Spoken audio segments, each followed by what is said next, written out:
I finally realized, after reflecting on my life in the past 9 months, what was missing from my content online. And it was so much further upstream than I thought from before. First, let me tell you where I was when I realized.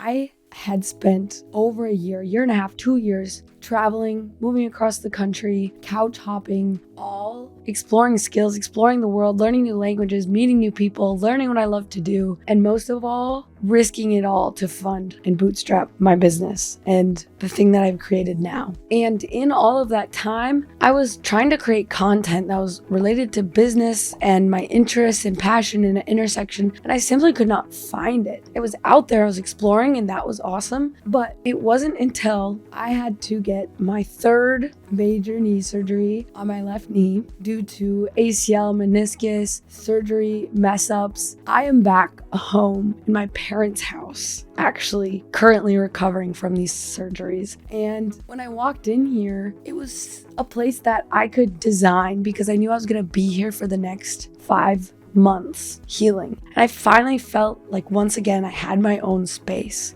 and I whipped out all of my old artwork, all of my things that I've designed. I designed the room, my furniture that I picked up off the side of the road and refurbished one day. Like, it's all here, and I've now curated a space that screams my name. And this is the best part. The first day, I spent all day setting it up. I should have been unpacking. I should have been working. I had deliveries to make, but I just couldn't help but follow my own drive to just tidy up the space and make it my own. And that new, refreshed perspective, bringing in old things that I've created with my new worldview and organizing it in a way that made sense to me, empowered me that day to create so many things. I designed, I made content, I wrote LinkedIn posts, I made Instagram posts, I made a plan for myself and what I wanted to write about and actually feel genuinely useful with. So now I'm in that space. Now I have a place where I can consistently record. There's very little friction to me getting here because my camera's already set up. The mic's just here.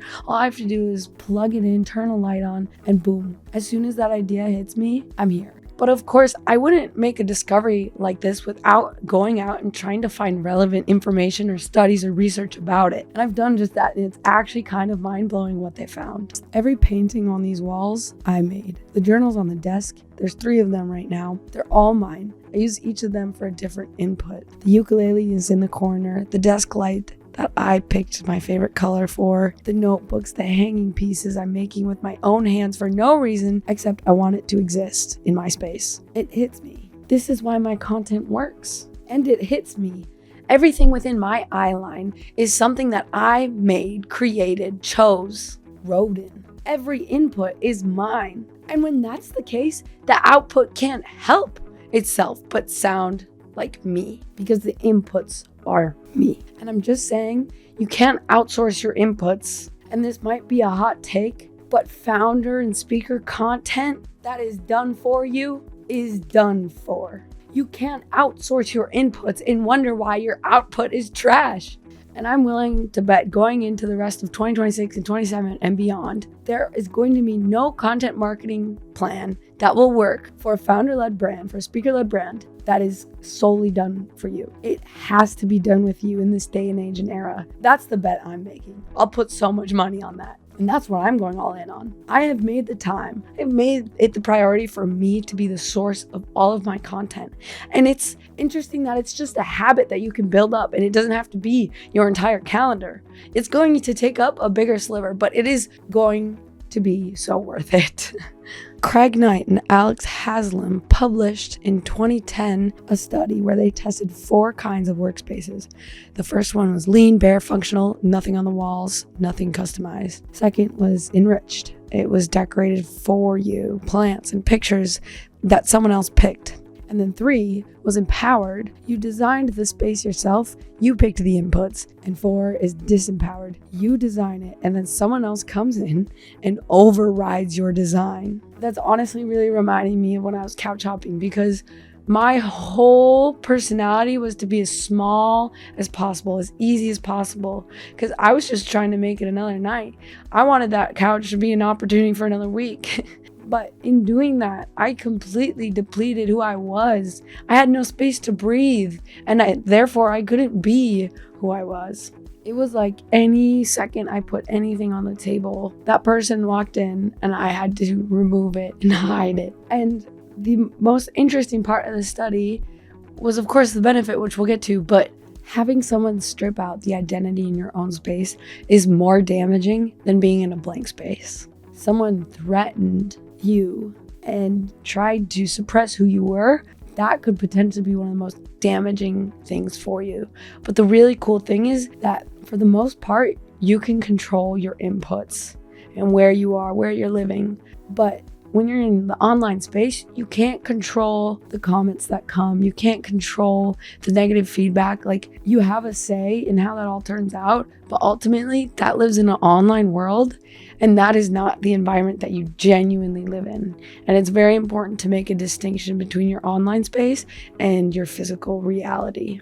So of course, the empowered group had the most productive sessions, and enriched spaces were 17% better than the lean spaces. But all I know is I've felt this transformation in myself. And so it sounds like a big task, but you should really consider the space that you're in. You don't have to move. Maybe you do. But if you can just take a couple small elements, literally a picture that your daughter drew for you, or one of your interests, like this music radio. This is actually an amp, a small, cheap amp, because I was exploring how to play loops with the ukulele electronically. Fill your space with that. Fill it with intention. And be careful, if there's anyone giving you that negative energy, like an Instagram comment, hate comment online, they do not belong in your space whatsoever. So I'm not going to tell you exactly what to do with that information because it's so unique to where you are at.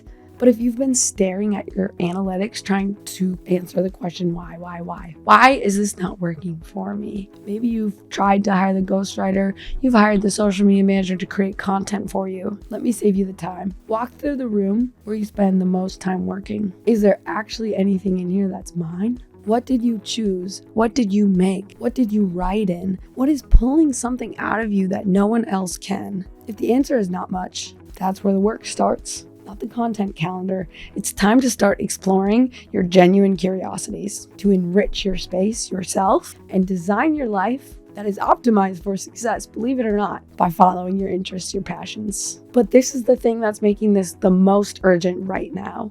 The web and online space is changing really, really fast. And the truth is, there's going to be a lot of algorithms and models that are judging whose content to push based on a character assessment. What does that even mean? Well, the internet can literally scrub everything that you put out there, your comments, your transcripts, captions, everything. So if that's not aligning with what you say you do, if that is not original, if that is freaking regenerated content hallucinations from AI, you are going to be hurting yourself. But I have a video for you explaining, breaking that whole new world down so you don't shoot yourself in your foot when you start getting more content out there on the web. If I could tell you one thing to learn about right now, it is not another AI tool. It is this concept. It's big picture and a strategy that will take you forward through the next few years ahead of everybody else. And if after watching that video you decide, okay, that's right, I need to start doing this. I need to start getting stuff out there. It needs to sound like me and it needs to come from my input. Well, I built an application